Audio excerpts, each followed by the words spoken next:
کہ نکاح مسجد میں ہونا چاہیے۔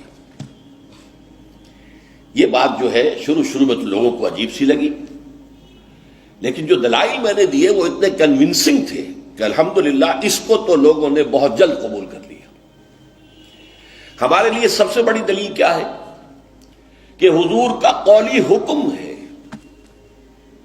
اعلنوا ھذا النکاح واجعلوہ فی المساجد، نکاح کا اعلان عام کیا کرو اور مسجدوں میں منعقد کیا کرو۔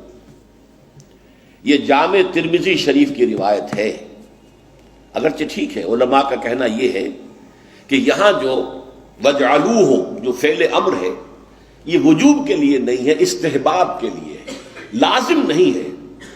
امر دونوں طرح کا ہوتا ہے، مستحب ہے، بہتر ہے۔ تو سوال یہ کہ بہتر کو کیوں چھوڑیں؟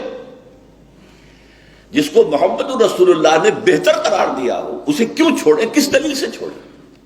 ہمیں لازماً اختیار کرنا چاہیے۔ پھر میں نے عرض کیا حضور کی بیٹیوں کے نکاح مسجد میں ہوئے تو ہمارے ہاں کون ہے وہ چودھری اور وہ سرمایہ دار تو جو سمجھے کہ میری بیٹی کی تو توہین ہو جائے گی اس کا نکاح مسجد میں ہو؟ یہ صرف باتیں سمجھانے کے لیے ہوتی۔ حضور کی محبت ہر مسلمان کے دل میں ہے، لیکن کسی نے ادھر توجہ دلائی ہی نہیں تو لوگ کیا کریں؟ اس میں علماء کی فیلیور ہے سب سے بڑی، اور اس کی وجہ کیا ہے؟ وجہ یہ ہے کہ ہمارے مولوی عام طور پر کمی کاری ہوتے ہیں، ملازم ہوتے ہیں۔ دیہات میں تو ان کی حیثیت کمی کاروں سے زیادہ ہوتی ہی نہیں، وہ چودھریوں سے کیسے کہیں؟ عام شہروں میں بھی مساجد کی جو مینیجنگ کمیٹیز ہوتی ہیں وہ تو سرمایہ داروں پر، لوگوں پر، اونچے لوگوں پر ملتوی ہوتی ہیں، ان سے کیسے کہیں؟ لہذا یہ حدیث جو ہے بیان نہیں کی گئی، حدیث موجود ہے ترمذی شریف کی، اعلنوا ھذا النکاح واجعلوہ فی المساجد۔ میں نے اس حدیث کا حوالہ دیا تو لوگوں کی آنکھیں کھل گئی۔ جب کہا دیکھو اگر فاطمہ الزہرا رضی اللہ تعالی عنہا کا نکاح مسجد میں ہو سکتا ہے تو کس کی بیٹی زیادہ عزت والی ہے حضرت فاطمہ الزہرا رضی اللہ تعالی۔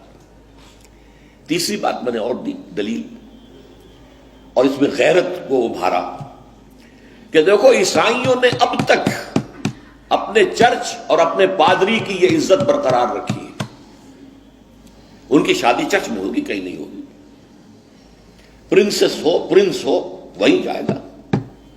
اور اس میں مجھے واقعہ یاد آتا ہے، جب شادی ہونے والی تھی پرنس اینڈریو کی، اس کی بیوی کا سارا فرگوسن جو نام تھا، اور وہ ذرا نٹکھٹ قسم کی لڑکی کیا عورت تھی پوری، تو اس نے یہ کہا تھا، اس کا بیان آیا تھا، I will not say, I am not a timid type of woman.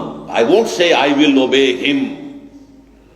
اس سے مجھے معلوم ہوا کہ ان کے نکاح کے اندر یہ قول بھی ہوتا ہے کہ پادری کے سامنے چرچ میں کھڑے ہو کر، چونکہ ان کے ہاں پردہ نہیں ہے، لڑکا اور لڑکی دونوں آمنے سامنے کھڑے ہو کر ایجاب و قبول کرتے ہیں، اور لڑکی یہ بھی کہتی ہے کہ میں اس کی تابع داری کروں گی۔ اس نے کہا میں نہیں کہوں گی، یہ کہنا تو پڑا۔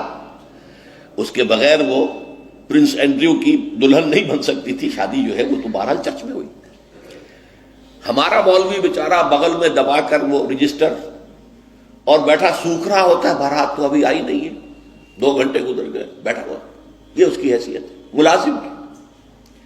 یہ وجہ ہے اب جب اس سے بھی غیرت جاگی لوگوں کی، ہاں واقعی بات صحیح ہے، عیسائیوں کے ہاں اگر ابھی تک چرچ کا یہ مقام ہے اور پادری کی عزت ہے۔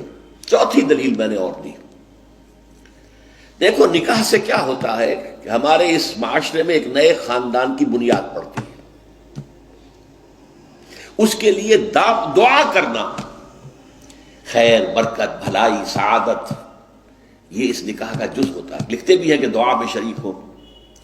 اب ظاہر بات ہے کہ دعا کا ماحول آپ نے باہر جو ہے بڑے قالین بچھا لیے قیمتی، اور ان پر قیمتی صوفے رکھ لیے، اور بڑے سنہری قسم کے شامیانے لگا لیے، لیکن وہاں پر ماحول کیا ہوتا ہے؟ سگریٹیں پی رہے ہیں، دھواں سگریٹوں کا، قہقہے لگ رہے ہیں، غیبتیں ہو رہی ہیں، اور یہ کہ کوئی بھانڈ آ گئے ہیں، فحش گوئی کر رہے ہیں۔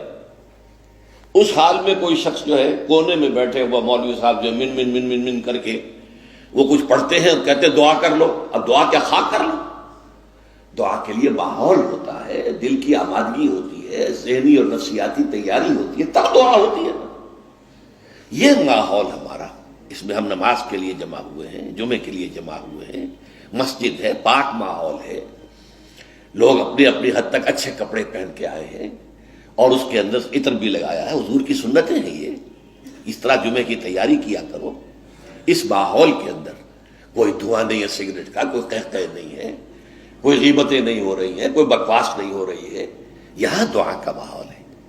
تو یہ 4 دلیلیں ایسی تھیں کہ جو قاطع تھیں اور ہیں الحمدللہ۔ تو پہلی بات کہ مسجد کے اندر نکاح کی محفل منعقد کی جائے،